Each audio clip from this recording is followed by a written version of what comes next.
Bom dia! Bom dia a todos do Café Delas.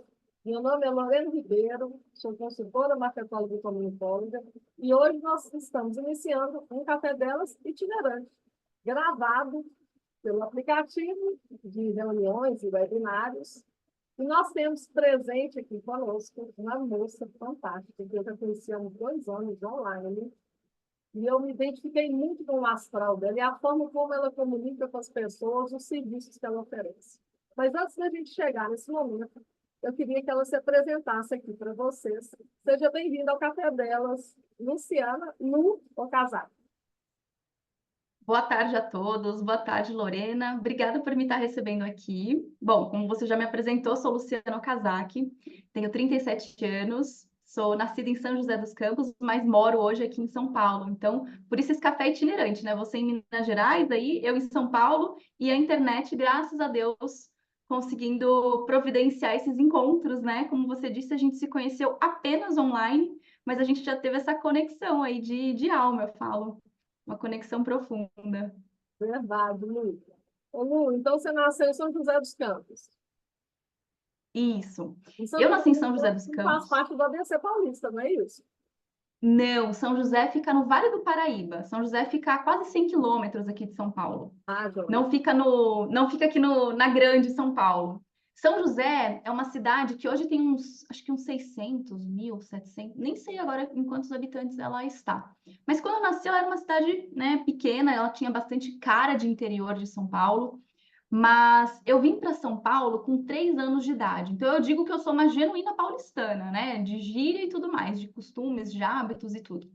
Mas eu nasci no interior de São Paulo. Meus pais se conheceram naquela cidade. Na época eles trabalhavam na mesma empresa.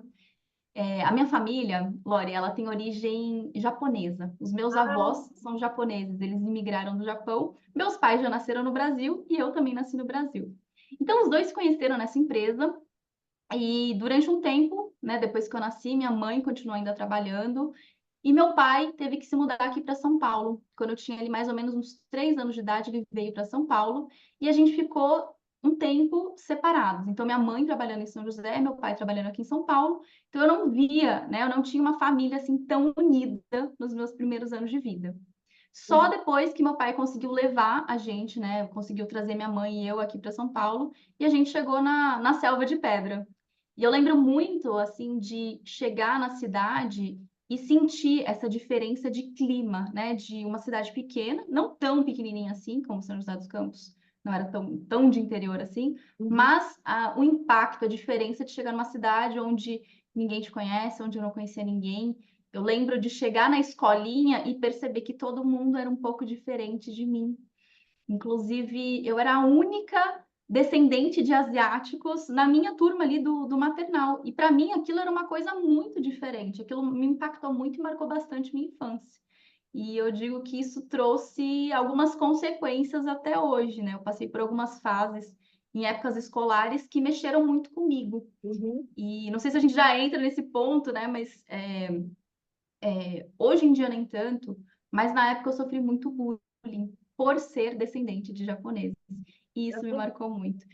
E São José é uma cidade que tem muitos descendentes de orientais. Então lá eu me sentia meio em casa. E quando eu chego em São Paulo, eu me sinto um completo estranho no ninho. Então aquilo me marcou bastante nesses primeiros anos de vida. E a gente sabe, né, que a primeira infância, que é do 0 até os 7 anos, molda muito a característica, os comportamentos, inclusive as feridas emocionais de uma pessoa. Verdade, viu? Nossa, que história. Você foi para o São Paulo com 3 anos. Isso, eu vim para São Paulo com 3 anos, quando meu pai se muda. Então, mudo de ambiente, né? Era maternal naquela época, né? Mas eu lembro de chegar num lugar completamente estranho e falar, nossa, o que são essas pessoas, né? Eu lembro de ter muitas pessoas diferentes, pessoas ali que já se conheciam, os amiguinhos, né? As crianças já eram amigas, e eu ficava ali, às vezes, isolada num cantinho. E eu sou Uhum. filha única. Eu tenho dois irmãozinhos que estão no céu. Minha mãe teve 2 abortos depois de mim, mas eu cresci como filha única, e isso impactou bastante minha infância. Então, tive o ônus e o bônus, né? O bônus é de ter atenção, de ter carinho, de ter ali tudo para mim, mas o ônus é de não ter aquela companhia para brincar, de ter sido, às vezes, muito mimada. Então, eu lembro que tinha muita dificuldade de ouvir nãos, de me sentir frustrada e não saber lidar com as frustrações da vida. Então, não sei se tem pessoas aqui que são filhos únicos que podem até se identificar com essa história, né? O lado bom e o lado ruim de ter crescido sozinho. Verdade. Eu sou mãe de um menino, né? Um pré-adolescente. Uhum. Só que eu engravidei com 40, e aí eu pensei em ter outro filho com 41, mas a minha gravidez foi de muito risco, sabe? Sim, E imagino. tanto que eu tive pré-eclâmpsia, né? Que é algo que mata algumas mulheres até, a própria eclâmpsia. E a minha médica falou assim, jamais, jamais, não corre esse risco de novo. Eu queria ter um outro filho, sabe, Bi? Eu Uhum. sou filha também, né? Eu tenho dois irmãos do casamento da mamãe e do papai, e da parte do papai eu tenho mais dois irmãos. Só que eu sou a mais velha de Sim, todos, né? Mas eu acho que faz uma diferença, sim, sabe? Até pelo meu filho hoje aqui em casa, eu vejo que é diferente, né? Quando você é filho único.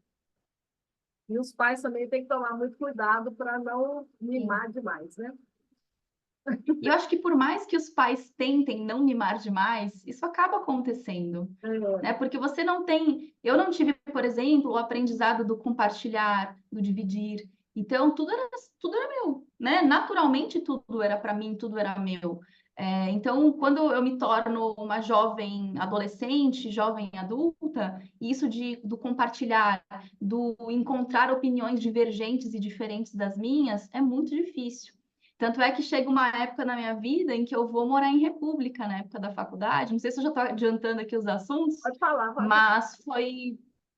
Eu fui fazer faculdade no interior, né? Então eu vim para São Paulo, fiquei aqui até os 17 anos, e quando eu faço 18, eu vou cursar engenharia agronômica e vou para Piracicaba, no interior de São Paulo.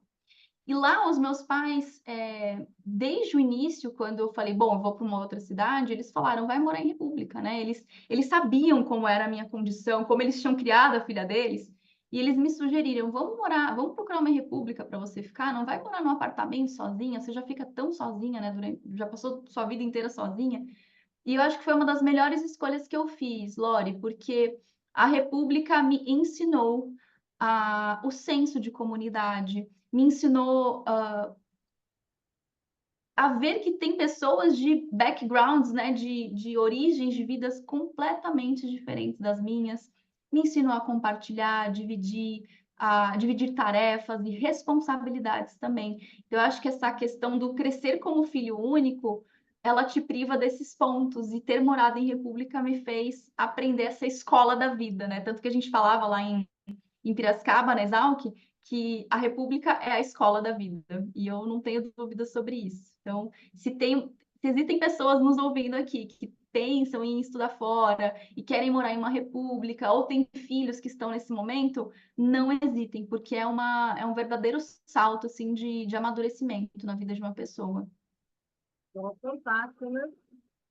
Interessante essa colocação sua. Eu conheço algumas pessoas que estudaram, né, em faculdades como Ouro Preto, que é uma cidade aqui perto, histórica. Não sei se vocês vão Uhum, falar de Ouro Preto. E lá sim. tem a República, né, da faculdade, né? Lá é bem tradicional também. Lá é muito tradicional. Teve até uma novela que retratava a vida em república, se eu não me engano. O pessoal fala que é outro astral, né? Agora, ter a Aham. visão de uma filha única, né?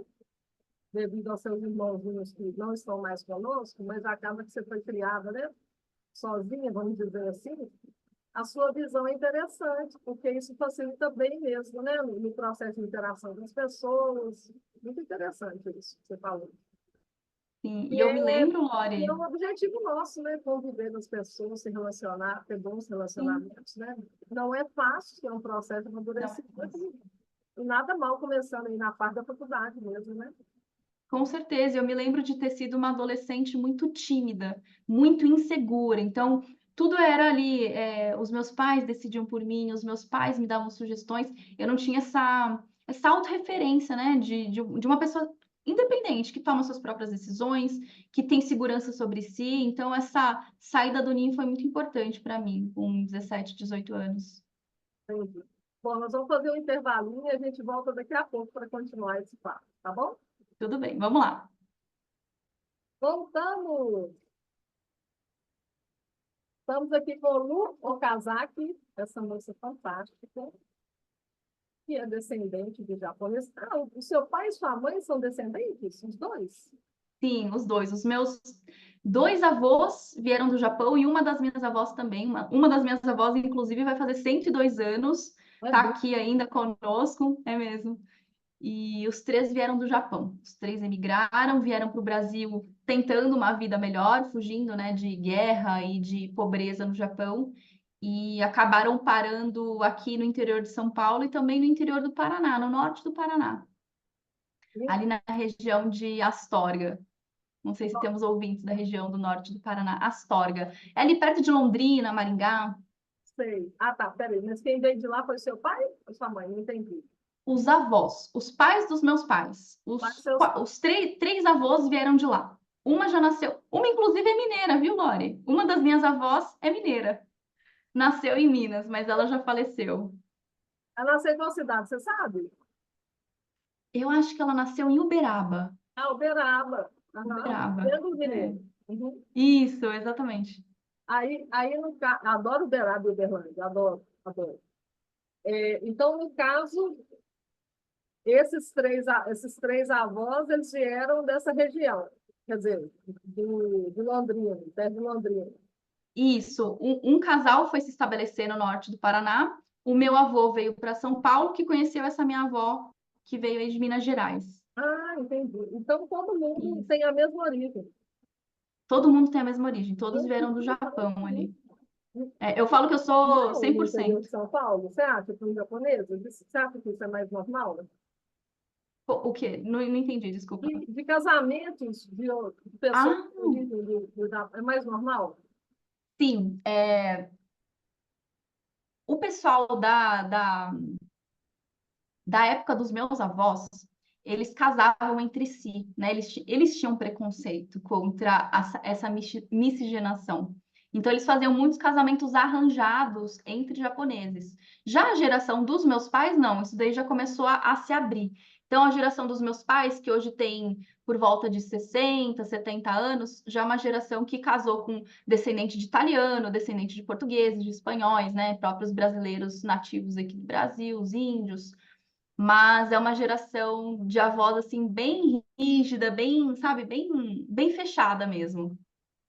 Olha, E eu acho que isso é comum às culturas orientais. Eu vejo também coreanos, por exemplo, chineses, que acabam vindo, são imigrações que vieram depois, né, dos japoneses, que vieram mais tarde, mas que também acabaram se fechando entre eles. Já a nossa geração, pessoal da sua idade, pessoal da minha idade, já é um pessoal mais aberto, que já se considera brasileiro. Porque quem veio antes, né, os primeiros imigrantes, eles não queriam se considerar brasileiros. Eles eram japoneses e eles tinham dificuldade em se misturar com o pessoal daqui. Sofreram muito preconceito racial, muito bullying, né, que a gente fala hoje. Então, eu acho que isso também acabou marcando eles, essa dificuldade de chegar aqui e ser bem recepcionado. Por isso, eles acabaram se fechando entre eles. Foi meio que uma consequência de uma rejeição que eles sofreram quando chegam aqui no Brasil. nós duas somos gerações diferentes. Obrigada por você me julgar nos 40, mas eu vou fazer 53. Mas a gente tá quase lá, vai. Eu tô também quase nos 40. Você é da geração Y, né? Eu sou da geração X. É isso. Eu sou geração millennial, geração Y, é verdade. Eu sou milênio, né? Aí, então. Legal, Isso. legal.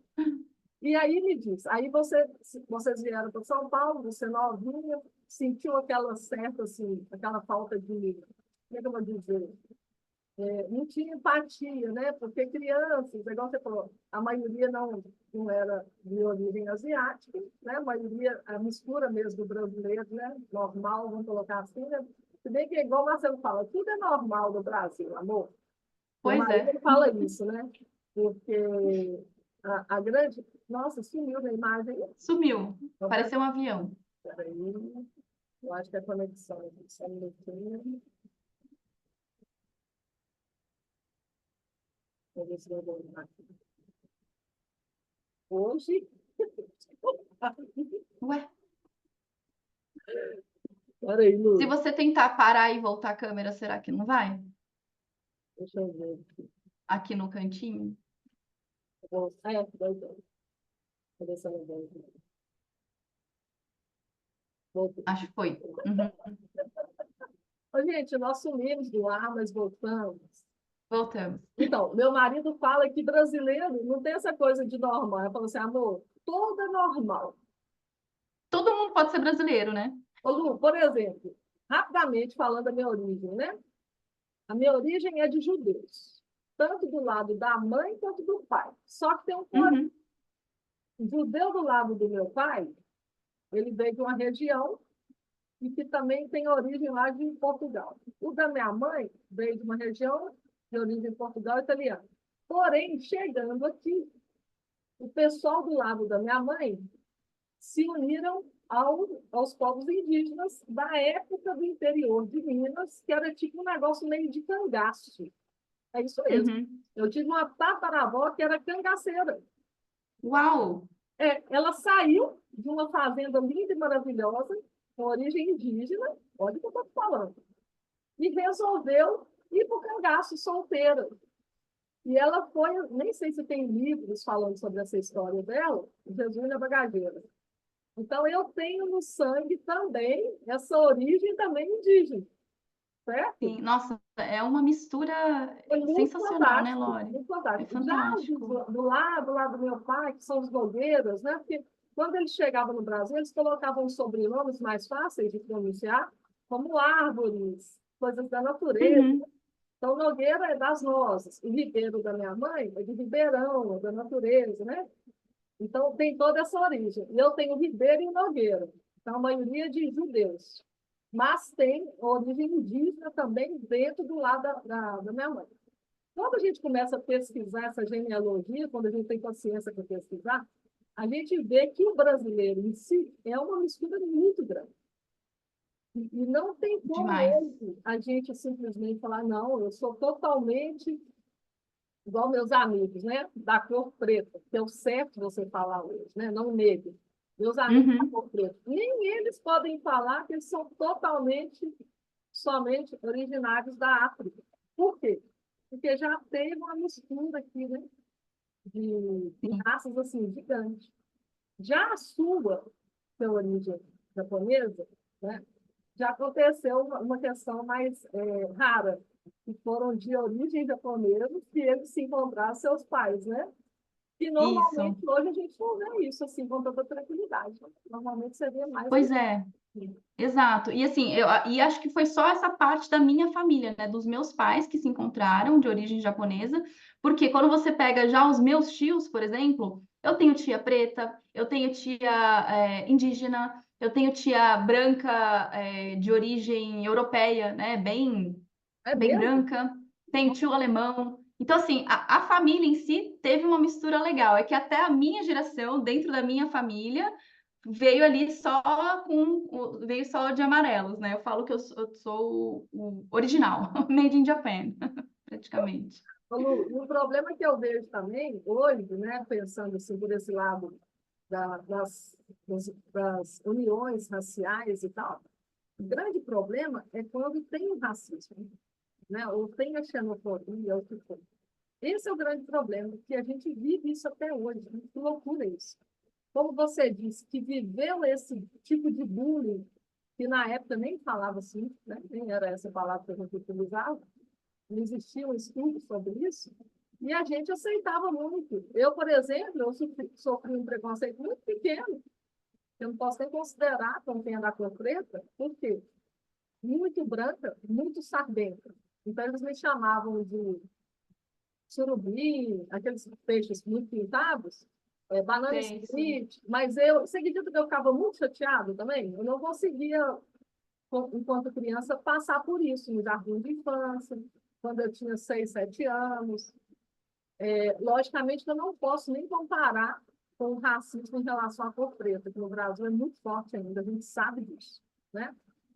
Mas eu me incomodava com isso. Né? Hoje, Sim. a gente ainda consegue, pelo menos, falar sobre. Na época, não podia nem falar. Em casa era inadmissível o racismo com o preto. Vamos pensar agora, tá? Inadmissível. Sim, E hoje eu vejo situações assim, né, muito complexas em relação a isso. Muitas mortes, muito preconceito, né? Às vezes você vê uma pessoa que estudou, passou por tudo, mas pela cor dela, enfim. É um sim. Isso é diálogo, pauta, assim, para um podcast inteiro, né, Lore? e precisaria de alguém da cor aqui para falar a realidade para a gente, né? Quem sabe a gente Sim, faz com outra pessoa da cor preta para falar o que que é com que faz certeza, a vida, né? com certeza. Bom, nós vamos terminar esse segundo bloco para a gente voltar para o próximo, tá bom? Combinado. É um assunto bem longo esse aí, hein, Lore? Bem interessante até para você trazer, viu? Voltamos. Tan, tarará, tan. Voltamos no nosso terceiro bloco com Lu Okazaki. Estou falando certinho, né, amigo? Tá falando certinho. Essa menina é fantástica, né? Quando eu a conheci em 2022, falando de sua profissão, de suas escolhas. E aí, Lu, para a gente chegar nesse ponto, eu queria agora que você contasse um pouco da sua adolescência, em São Paulo, trabalho, seletista, faculdade, e por aí vai. Pode ser? Pode ser. Eu vou puxar um gancho daquilo que a gente estava falando sobre eu ser filha única, tá, Lore? Uhum. Cresci com muita insegurança e eu não sabia o que eu queria da minha vida. Eu nunca fui aquela pessoa que tinha certeza que, quero ser médico, quero fazer isso, fazer jornalismo, queria fazer aquilo. Não, eu tinha muita insegurança. E quando eu fui prestar o vestibular para entrar na faculdade, eu me lembro que em 2004 tinha um guia do estudante que era vendido em banca de jornal. E eu fui lá comprar um guia do estudante para ver o que que eu quero fazer de faculdade. E eu li, reli, né? Comecei a pesquisar sobre as profissões. Meu pai é engenheiro, meu pai fez ITA, então assim, é aquela coisa bem de status, né? De o cara inteligente. E eu tinha muito isso do eu quero seguir meu pai, eu quero seguir os passos dele. Mas de um lugar de insegurança, de um lugar que eu não sabia o que eu queria, então eu vou fazer aquilo que eu conheço. E aí eu acabei optando por engenharia, mas eu fui para um outro caminho um pouquinho diferente, que foi o da engenharia agronômica. Então eu fui estudar agronomia, por isso que eu fui para Piracicaba, no interior de São Paulo, e fiz meus 5 anos de faculdade pela Universidade de São Paulo, pela Exalc. Só que eu nunca curti, né? Eu nunca tive aquela paixão, aquele prazer pela agronomia, porque foi uma escolha muito racional, foi muito eu acho que esse campo de trabalho dá dinheiro, é engenharia, dá status. Então eu fui seguindo por esse caminho, não foi pelo meu coração, não foi por uma vontade própria. Foi muito mais por aquilo que falaram para mim, o que que era bom. E cheguei a terminar a graduação. E assim que eu me formei, eu entrei num programa de trainee e eu fui morar no norte do Paraná. Eu passei num programa de trainee na Bung, que é uma empresa, uma das maiores empresas do agronegócio, que Como era que da minha chama? área, né? Oi? Como chama? Bung Alimentos. Ah, Bung, da Bung. Aham. Bung, isso. Bung tem no Brasil inteiro. Tem Uberaba também, tem Uberlândia, não sei se BH acho que não tem. Mas Mas tem eu fui uma morar em região Maringá. aqui, na região de. Tem, tem. Acho que Contagem, se não me engano. Enfim. Tem muitas unidades, tem muitos silos, armazenagens e tal. E eu fui morar no norte do Paraná. Então eu fui lá para onde os meus avós foram quando chegaram aqui no Brasil. E eu morei em Maringá durante 2 anos. Fiquei no programa de trainee, gostei até, mas não foi aquela coisa de realmente eu quero continuar fazendo isso na minha vida. E aí eu tive um momento assim de vida, os 8 primeiros anos de mundo corporativo foram de ciclos se repetindo. Então, o que que acontecia na minha vida? Eu entrava na empresa, eu começava muito empolgada, dava, né, o meu sangue, aquela coisa do sangue nos olhos, me doava realmente para aquilo que eu estava fazendo. E eu sempre fui boa naquilo que eu fazia. Mas chegava um determinado momento que eu começava a me cansar, eu falava, nossa, isso aqui tá ficando chato, não tô gostando mais. E aí eu comecei a ter crises de ansiedade. E aí que tudo começava. Então, era mais ou menos assim, uns 2 anos para eu chegar nesse platô e começar a ficar mal. A minha saúde mental começava a ficar debilitada, a minha saúde física também começava a ficar debilitada. E aí o que que acontecia? Eu falava assim, não, aqui não dá mais, eu vou mudar de emprego. E aí eu fazia a mudança. Então, eu fiz isso durante esses 8 anos, eu fiz isso 4 vezes. A cada 2 anos, eu pulava de galho. Falava, isso aqui não tá legal, vou pular para o próximo. Ao invés de olhar por que que eu estou chegando nesse lugar que eu estou chegando. Por que que eu estou vivendo com crises de ansiedade, né? Eu tinha transtorno de ansiedade generalizada. Por que que eu estou vivendo à beira de uma depressão? Porque eu não sentia prazer naquilo que eu fazia, né?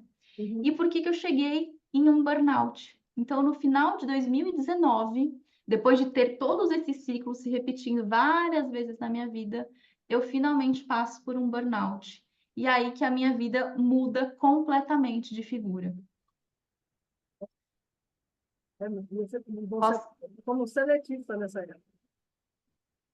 Oi? Você estava como empregada, mas funcionária, colaboradora. Sim, sim. Eu já tinha sido empregada no final desse programa de trainee, no final do primeiro ano eu já fui contratada. Fiquei na Bung durante uns 4 anos. Depois eu mudei para uma outra empresa que chama CHS, que era uma outra trading também do agronegócio. Depois fui para uma outra empresa de fertilizantes, que é a Mosaic, que também tem aí várias unidades em Minas Gerais. E Uhum. aí na Mosaic eu falei, não aguento mais. E aí eu passei por esse burnout. Para Então, quem não sabe, o uhum. burnout é um esgotamento físico, mental e emocional causado pelo trabalho, pelo ambiente de trabalho. E não só pelo excesso de trabalho, que é o que muitas pessoas conhecem o burnout por conta do, eu estou trabalhando demais, eu cheguei numa estafa. Não, o meu caso foi porque eu emocionalmente não me conectava com aquilo, eu vivia estressada emocionalmente, e aí eu cheguei nesse esgotamento. De tanto que eu fui dando porrada atrás de porrada para, não, eu preciso continuar aqui, vou um dia me apaixonar por isso que eu faço, mas essa paixão nunca aconteceu. E aí eu cheguei nesse esgotamento. Olha, bem interessante. Mas você é graduada, você falou curso, mas eu não ouvi. Qual curso que você graduou?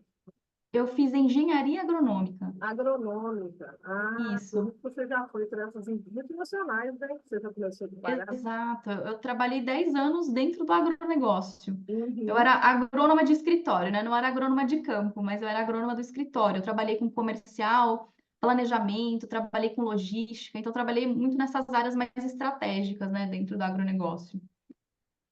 Interessante, né? E seu pai também é engenheiro. E meu pai é engenheiro também. Então eu acabei me espelhando nele, né, indo para esse caminho, sendo que não era algo que meu coração realmente queria. Sua mãe graduou em alguma área? Minha mãe não. A minha mãe, assim que eu nasci, ela trabalhou por mais alguns anos, ela era secretária executiva, e Uhum. aí ela acabou se dedicando somente à maternidade. Então ela virou dona de casa e acabou se dedicando somente a mim. É, somente, que é um somente, que é muito trabalho, né? Não E somos. muito é um emprego, né, Lore? Você que é mãe, você sabe. Eu estava conversando com uma pessoa hoje, ao telefone, uma mulher. Eu falei que é o trabalho mais digno que tinha que ser remunerado. E é o único que não é remunerado, Ei, né? é um trabalho muito, muito pesado. Primeiro, porque tudo que você faz no dia seguinte já estragou, no mesmo dia já estragou tudo. Então, você tem que recomeçar o todo. Cuidar de criança não é fácil. Não é fácil. E, normalmente, sendo homem ou mulher que é o dono ou dona de casa, que hoje ainda tem essa questão, né? Não, mas a maioria são mulheres, nós já sabemos disso. Você ainda tem que cuidar das outras coisas que você trabalha também. Pois é. E lidar, eu acho que tem um fator, Lore, eu gosto de fazer uma analogia, né? Que você cuidar de uma criança, a criança ela é imprevisível. Você não sabe o que ela vai fazer. É diferente de você lidar com uma máquina, um objeto. Por exemplo, se você pegar um pedaço de isopor e jogar num lago, você sabe que o isopor vai boiar. Agora, se você pega uma criança e você joga no lago, ela pode boiar, ela pode afundar, ela pode sair nadando, ela pode voltar, pegar e te jogar no lago. Então você não sabe o que vai acontecer, né? É muito imprevisível. Não é engraçado, não, mas ficou até engraçado agora. Bom, e aí você se descobriu com burnout. E mais ou menos que ano foi isso? E isso foi no final de 2019 para 2020, Nossa, já é quase na pandemia, né? quase pandemia. E aí, qual decisão que você tomou? Bom, e aí eu decidi que eu finalmente eu ia parar para entender o que eu queria fazer da minha vida. Porque até então eu fui sendo dirigida para aquele momento, né? Tudo na minha vida foi por influência externa, ou influência dos meus pais, ou influência da sociedade que dizia que você tem que cursar uma faculdade, entrar numa empresa e seguir carreira. Então, assim, eu tive que tirar um momento para mim, para eu olhar para dentro e entender o que que a Luciana realmente deseja. Quem é a Luciana? Voltamos no quarto bloco. Luciana, no finalzinho aí a conexão não ficou boa. Repete para a gente, por favor. Bom, eu estava falando que quando eu entrei nesse burnout, eu parei para realmente olhar para o que a Luciana queria, qual era o desejo dela, sem a influência dos pais, da sociedade, do que o chefe falava, do que os amigos falavam. Então eu decidi, eu tomei duas decisões. Eu pedi demissão daquele emprego em que eu estava e eu decidi que eu ia tirar um ano sabático para realmente pensar e repensar a minha vida. Olha só, mas você tinha se preparado para isso financeiramente? Na verdade, eu me preparei financeiramente sem saber, porque quando eu decidi parar, né, eu falei assim, bom, eu vou ficar pelo menos uns 6 meses sem trabalhar para eu poder fazer a terapia, para eu poder me tratar do burnout, para eu poder fazer um caminho de autoconhecimento mesmo. É. Eu já tinha me estabelecido financeiramente. Então, durante esses 10 anos, eu tive uma educação financeira dentro de casa muito boa. Então, Uhum. eu consegui juntar uma reserva financeira que me proporcionou esse período de respiro. Mas não foi um planejamento Uhum. direcionado para isso, né? Coincidentemente, eu estava tranquila, financeiramente, eu pude tirar esse período. Olha que interessante. Nossa, que bom, hein? Então, essa organização financeira, não para esse objetivo, ela né, te auxiliou nesse processo de cuidar de si. Sim, com certeza. É o que as pessoas chamam, né, de a reserva financeira, a reserva de emergência. Foi É. para uma situação de emergência, né? Que o burnout para mim foi uma situação emergencial, não é algo que eu tinha planejado, que eu precisava me tratar e curar e foi para isso que eu usei. Então, por isso que fazer o planejamento financeiro, ter uma gestão financeira pessoal, ela é muito importante. Ô, Lu, e aí você cuidou, né? Você deixou ser cuidada, vamos colocar assim, né? E entrou nesse momento de cuidado durante um ano. Isso. Eu fiquei, Lore, de janeiro de 2020 até mais ou menos o final do ano. Bom, aí entrou pandemia, né? Eu não vou nem dar tantos detalhes, porque a pandemia foi um momento assim que acabou me forçando a ficar dentro de casa. E se eu não tivesse me forçado a ficar dentro de casa, provavelmente eu ia pegar uma mochila, ó, zarpar mundo afora e eu não ia ter feito todo esse movimento de autoconhecimento que eu fiz. Então, foi um período muito importante para mim. O lado bom para mim de todo esse período de pandemia foi eu ter ficado quietinha dentro de casa. Saí durante um ano, eu fiz dois tipos de terapia. Eu fiz uma terapia bem tradicional, bem convencional, psicanálise, e eu comecei a fazer a terapia holística, que é uma terapia que olha muito mais para o nosso ser integralmente. Então, corpo, mente e alma. E dentro desse processo, esse processo durou mais ou menos uns 6 meses com essa terapeuta holística. Eu fui me apaixonando pelo caminho do autoconhecimento, pelo caminho do desenvolvimento pessoal. Então, por exemplo, a Luciana, que era completamente tímida e insegura, hoje ela não estaria falando aqui, né, sem script, sem ter ensaiado aqui nada, falando com uma pessoa ali que ela, né, só conhece virtualmente e que vai ser ouvida ali também por outras dezenas, centenas de pessoas. Uhum. Então, foi um período muito importante, foi o período assim de virada de chave na minha vida.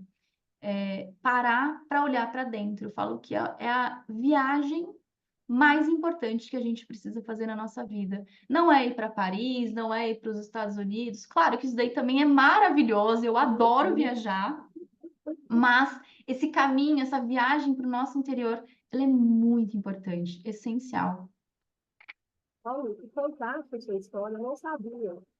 E aí, hoje, profissionalmente, depois de passar por isso tudo, de pandemia, você escolheu uma profissão nova, certo? Certo. Então, agora você pode contar para o pessoal. Tá bom. Bom, como eu falei, eu me apaixonei muito por esse processo, porque a Luciana, ela saiu de uma menininha, de uma adolescente ainda, tímida, insegura, com medo, para uma mulher que sabia o que queria, para uma mulher que tinha segurança, para uma mulher que conseguia se sentir bonita, não somente fisicamente, se olhando no espelho, mas por dentro. Eu consegui desenvolver uma autoestima muito grande nesse período, e eu falei assim, puxa, se eu conseguir, se eu que era daquele jeito eu conseguir, outras mulheres também são capazes de fazer esse caminho. Eu quero ajudar esse pessoal. Eu quero ajudar essas Lucianas que estão perdidas na vida, talvez dentro de uma empresa, passando por um burnout ou passando por uma crise de ansiedade. Eu quero ajudar essa Luciana a encontrar esse caminho. E aí, eu lembro exatamente que em fevereiro de 21 eu falei assim para minha terapeuta, Carol, vamos olhar para a área trabalho da minha vida, porque tudo o resto já estava muito bom. Agora eu quero definir para onde eu vou. E eu, em questão de um mês, a minha terapeuta falou assim para mim, Lu, por que que você não vai fazer um curso de alguma terapia? E aí eu comecei. Foi o start que eu precisava para me embrenhar no mundo das terapias integrativas.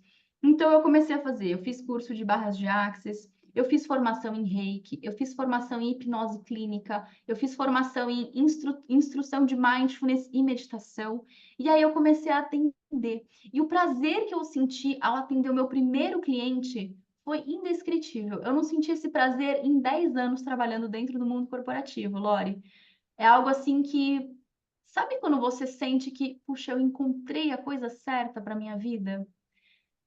E claro que nada é rígido e para sempre daquela forma, né? Não que daqui a pouco eu não possa fazer uma outra transição de carreira, mas para esse momento eu encontrei esse propósito, que é guiar essas mulheres nesse caminho de autoconhecimento, para gerar essa transformação, para trazer saúde mental, para trazer esse senso de bem-estar que hoje eu sinto e que eu acho que cada mulher merece sentir na sua vida. Então eu falo que hoje eu sou uma guia.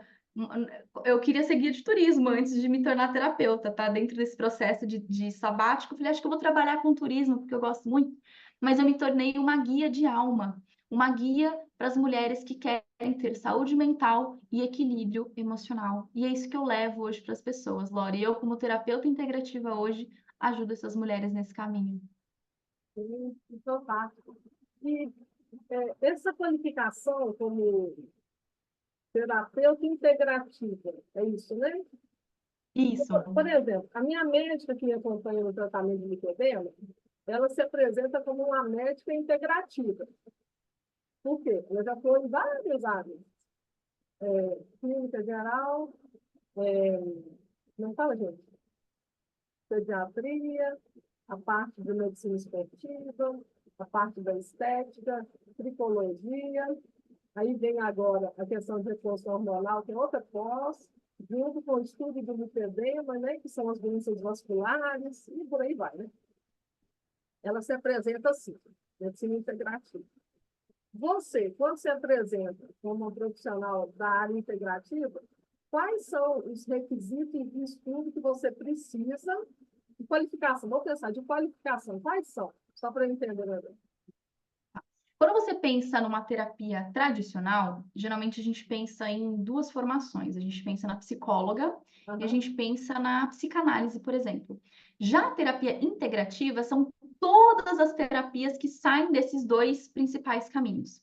Então, quando você pensa uma instrutora de yoga, uma instrutora de meditação, uma pessoa que aplica reiki, um terapeuta que faz hipnose, que é o meu caso. Então, todos esses cursos, que são cursos mais livres, eles entram dentro desse rol das terapias integrativas. Inclusive, dentro do SUS, né, do nosso Sistema Único de Saúde, existem já terapias integrativas como parte de tratamentos integrativos para os pacientes que sofrem com certos tipos de doença. Reiki, por exemplo, é uma terapia integrativa, auriculoterapia, acupuntura. Então, o rol, o leque de terapias integrativas, ele é muito extenso, ele é muito grande. Eu fui para esse caminho da hipnose, meditação e mindfulness e Reiki. Então, eu falo que eu cuido do corpo, da mente e da alma. Então, quando você pensa em terapia integrativa, pensa nesses três pilares. Tudo aquilo que abrange corpo, mente e alma, que está ligando esses três pilares fundamentais, está dentro dessas terapias integrativas. É diferente. Pode falar, pode falar. Eu gosto de usar o exemplo. Esses dias eu também estava. Você falou de médico, né? Quando a gente buscava um médico antigamente, você estava com uma dor de estômago, você ia num gastroenterologista, né? Só que o que que ele fazia? Ele vai fazer um exame especificamente para o seu estômago, para a sua barriga, para o seu sistema digestivo. Ele é um médico especialista naquilo. Quando você procura hoje um médico integrativo, ele vai investigar. É a medicina do estilo de vida. Como você come, como você dorme, o que que você faz, o que que você usa, assim, tudo, né? A terapia integrativa, ela olha também por esse lado. A gente não vai olhar uma pessoa, eu recebo alguém que tem um diagnóstico de ansiedade, por exemplo. Eu não quero saber se você tem essa ansiedade, olhando só para essa ansiedade. Eu vou olhar para todo o teu estilo de vida. Quais foram as feridas emocionais que você teve que te levaram para esse lugar de ansiedade? Quais são os seus hábitos e comportamentos que te levam para um estado mais ansioso? Então, a gente investiga todo esse círculo de coisas, né? Então, não é só aquilo pontualmente, mas toda essa integração, por isso que é integrativo. Não, fantástico. Eu conheço um psicólogo que ele trabalha com mindfulness há alguns anos, deve ter uns 6 anos, mais ou menos, quando eu conheci mindfulness, Uhum. mais ou menos, mas eu conheci com outra psicóloga por um canal no YouTube de indicação de uma colega, irmã dela, consultora externa do Sebrae, como eu. E eu fiquei impressionada, porque eu entrei na vibe do mindfulness mesmo. Olha, interessante como que é a prática, né? Você falando aqui, e para quem não sabe, é importante aprofundar nessas práticas, porque o que você falou lá atrás, o autoconhecimento, ele é crucial para saber onde que a gente vai, sabe? Sim, Ele é crucial. exatamente. Não, fantástico, fantástico. Ó, nosso programa está acabando. Ah, Passou tão rápido. pois é. Mas, assim, a gente conheceu um pouco da sua história, né? E como que foi essa grande mudança que você conseguiu fazer na sua vida, de se restabelecer emocionalmente, e ainda apoiar outras pessoas na conquista desse equilíbrio emocional, né? Então, isso é fantástico, viu? Parabéns. Obrigada, Lori. Bom, você quer falar mais alguma coisa? Passar seus contatos? Vou passar. Bom, para quem quer me encontrar, eu estou no Instagram, @luciana.okazaki. Eu crio conteúdos, eu adoro interagir com o público. Então, se você escutou a gente aqui nesse podcast, vem comentar comigo. Quero saber o que que você achou. E estou aberta, se alguém estiver passando por algum momento também de dificuldade, conversa comigo, vamos ver o que que a gente pode fazer. Eu acho que escutar o outro é sempre muito importante. Às vezes a gente não precisa. Às vezes as outras pessoas estão buscando na gente somente uma escuta ativa, né? Alguém com quem ela pode conversar, desabafar, e não necessariamente um conselho, uma solução, um caminho. Então, eu estou muito aberta e muito disposta a ouvir cada um de vocês que precisar. Você falou uma coisa muito fantástica no vídeo, que eu até fiz uma locução desse vídeo, que fala da diferença de simpatia e empatia, né? E dessa doutora René Brown, lembrei o nome dela. Ela fala exatamente isso. Aí tem um ursinho lá que vai. Tem um ursinho, tem alguns animais que ficam ali simulando empatia e simpatia, como se fossem humanos, e o Uhum, urso não sabe o que falar quando ele é empático, né? Aquele animal gigante, totalmente cheio de empatia. Aí ele fala: eu não sei o que falar, mas eu estou aqui para te escutar. Que é o processo da escutativa na empatia, né? Que a gente vê tanto isso, né?